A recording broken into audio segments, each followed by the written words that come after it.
Hello साथियों, कैसे हो आप सभी। मैं हरवेंद्र एक बार फिर से आप सभी साथियों का अपने परिवार हर क्लासेस 24 में आपका स्वागत करता हूं। आज हम बात करेंगे आरआरबी एनटीपीसी के जीएस के बहुत ही महत्वपूर्ण प्रश्नों के बारे में।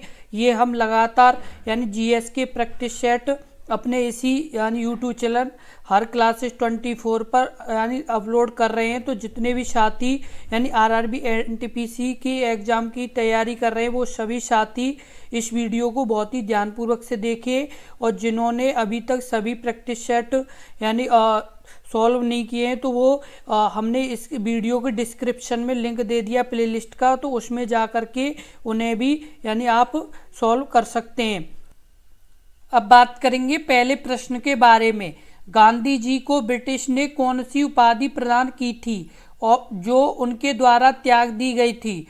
Option A Rai Saheb, option B Kaiser-e Hind, या ऑप्शन सी राय बहादुर, या ऑप्शन डी हिंद केसरी। इस प्रश्न का उत्तर क्या होगा, आप इस प्रश्न का उत्तर बताएं।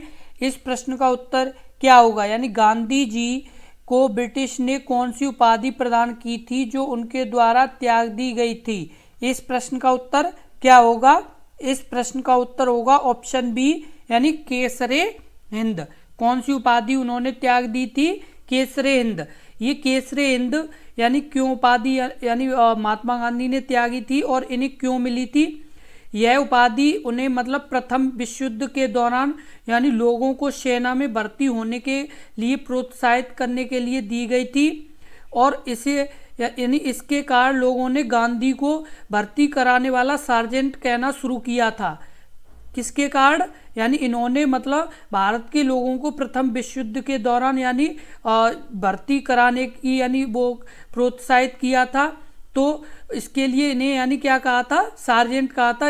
इसलिए इन्होंने 13 अप्रैल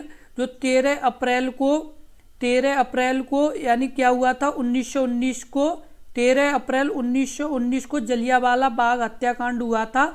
उसके कारण इन्होंने क्या किया था, केसरे हिंद की उपाधि त्याग दी थी।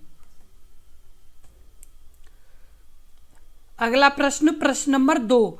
रविंद्रनाथ टैगोर को गुरुदेव की उपाधि किसने दी थी। Option A Mahatma Gandhi, option B Lala Lajpat Rai, option C Pandit Nehru, या ऑप्शन डी बाल गंगाधर तिलक। रविंद्रनाथ टैगोर को गुरुदेव की उपाधि किसने दी थी। इस प्रश्न का उत्तर क्या होगा, इस प्रश्न का उत्तर बताएं। इस प्रश्न का उत्तर क्या होगा, इस प्रश्न का उत्तर होगा ऑप्शन ए महात्मा गांधी। रविंद्रनाथ टैगोर को गुरुदेव की उपाधि किसने दी थी, महात्मा गांधी ने दी थी। रविंद्रनाथ टैगोर को गुरुदेव की उपाधि किसने दी थी, महात्मा गांधी ने दी थी गुरुदेव की उपाधि। और रविंद्रनाथ टैगोर को उनकी काव्य कृति गीतांजलि के लिए सन 1913 में, कब, सन 1913 में साहित्य का नोबेल पुरस्कार भी मिला था। कब, सन 1913 में साहित्य का क्या मिला था, नोबेल पुरस्कार मिला था। कब, 1913 में। और इन्हें प्रथम एशियाई व्यक्ति थे जो इन्हें क्या मिला था, नोबेल पुरस्कार पहली बार मिला था। ये प्रथम एशियाई व्यक्ति थे। और सन 1915 में, कब, सन 1915 में इन्हें अंग्रेजों द्वारा इन्हें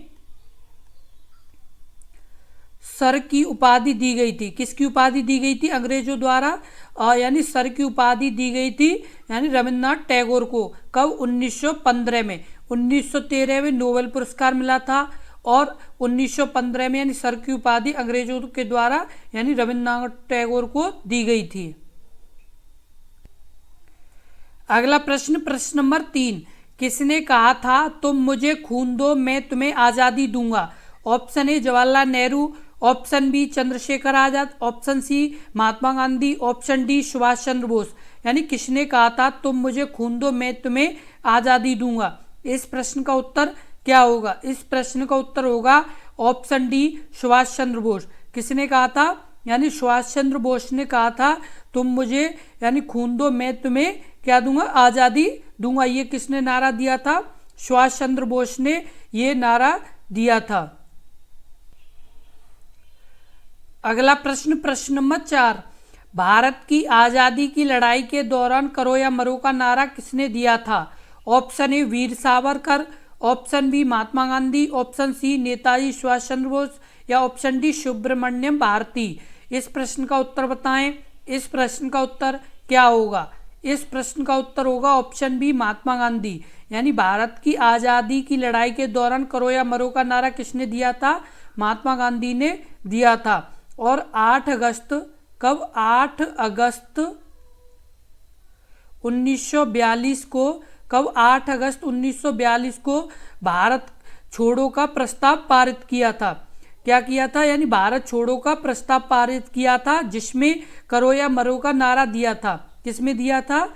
यानी 8 अगस्त 1942 को भारत छोड़ो का प्रस्ताव पारित किया था और इसी में क्या दिया था? करो या मरो का नारा दिया था महात्मा गांधी ने। अगला प्रश्न, प्रश्न नंबर 5, 26 जनवरी 1950 को डॉक्टर राजेंद्र प्रसाद ने स्टेडियम पर राष्ट्रीय ध्वज को फहराया था, जिसे पूर्व में कहते थे। Option A Chhatrasal, option B Talkotra या तालकटोरा या ऑप्शन सी इरविन या ऑप्शन डी यानी हरबख्श सिंह। आप इस प्रश्न का उत्तर बताएं। इस प्रश्न का उत्तर क्या होगा? यानी 26 जनवरी 1950 को डॉक्टर राजेंद्र प्रसाद ने स्टेडियम पर राष्ट्रीय ध्वज को फहराया था, जिसे पूर्व में क्या कहते थे?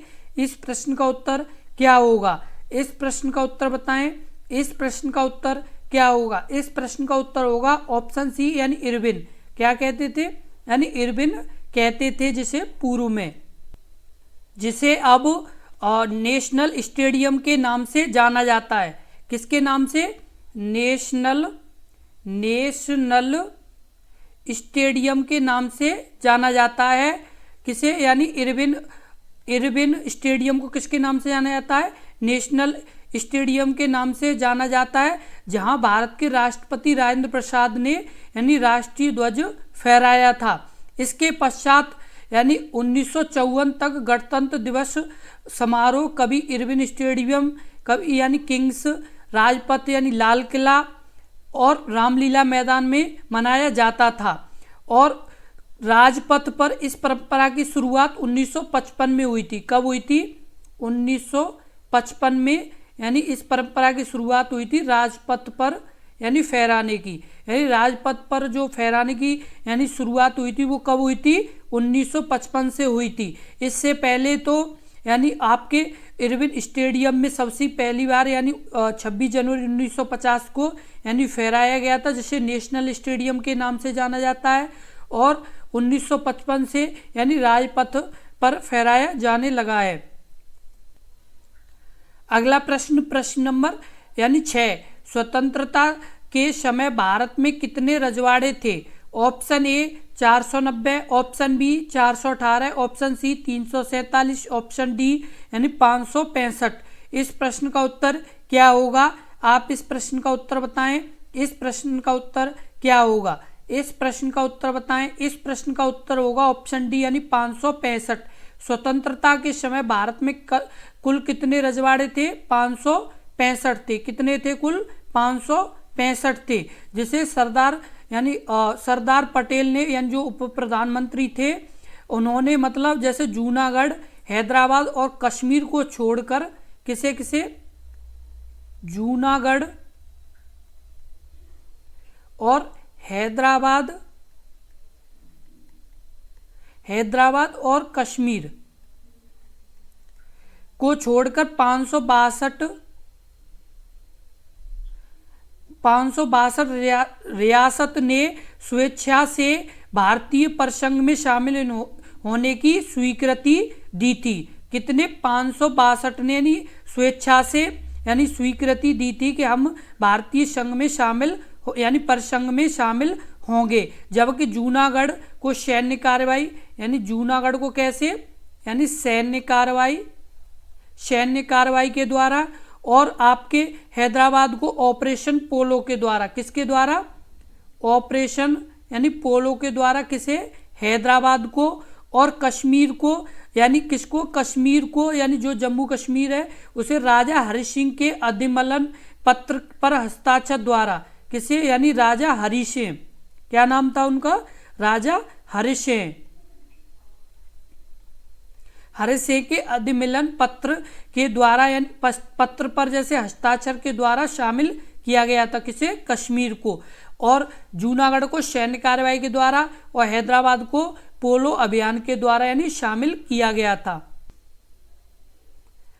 अगला प्रश्न, प्रश्न नंबर 7, भारत में श्वेत क्रांति का जनक यानी फादर ऑफ व्हाइट रिवॉल्यूशन किसे जाना जाता है? ऑप्शन ए तात्या साहेब कोरे, ऑप्शन बी कुरियन चाको, या ऑप्शन सी विश्वास नारायण पाटिल, या ऑप्शन डी वर्गीज कुरियन।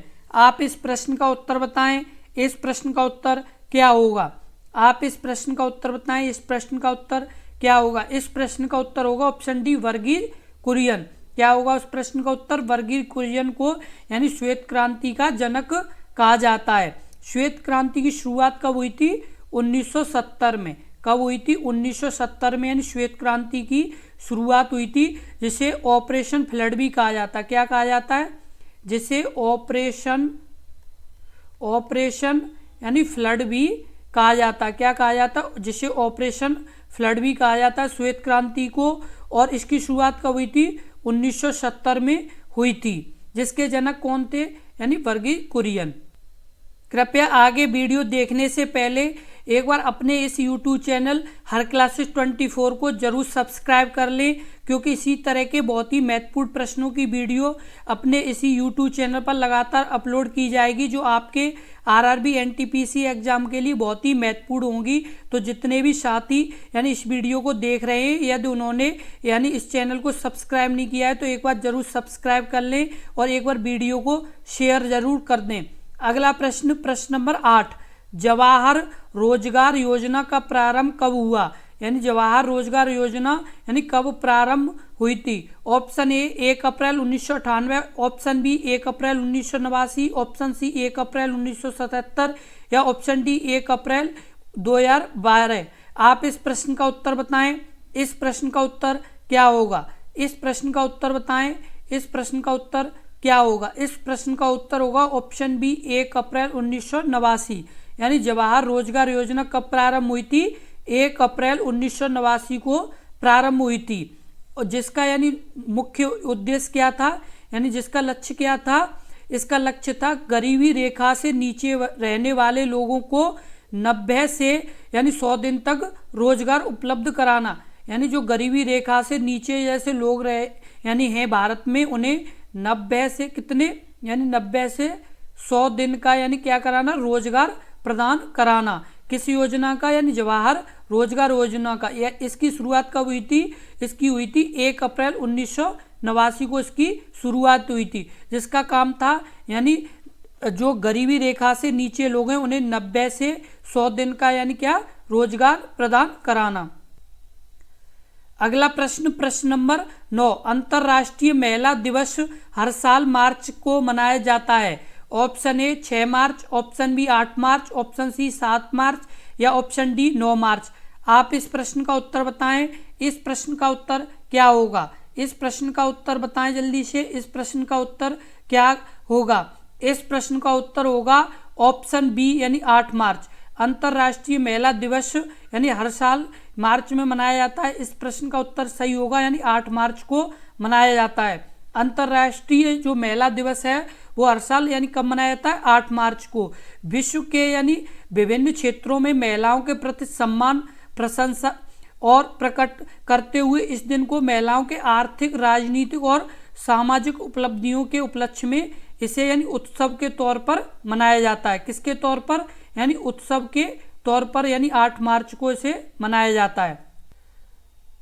अगला प्रश्न, प्रश्न नंबर 10, स्वतंत्रता से पूर्व असंख्य रियासतों में से कौन सी रियासत सबसे बड़ी यानी थी?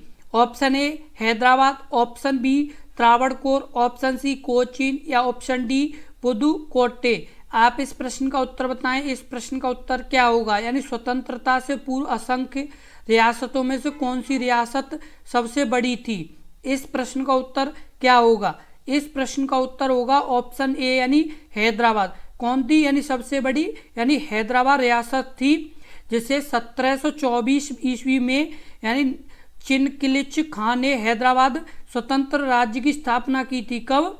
1724 में किसने की थी? चिनकिलिच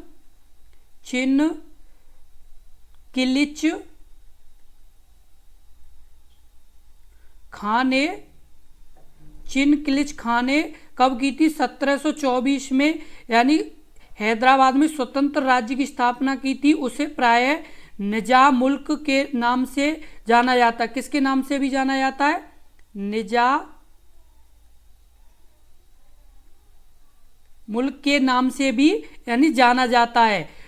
आज़ादी के बाद हैदराबाद रियासत को भारत के लिए यानी मिलाने के लिए किसका यानी प्रयोग किया गया था? यानी पोलो अभियान का यानी प्रयोग किया गया था, यानी भारत में यानी हैदराबाद को मिलाने के लिए। इसे 1724 में चिनकिलिच खां या निजाम मुल्क ने यानी इसकी स्थापना की थी। कब? 1724 में।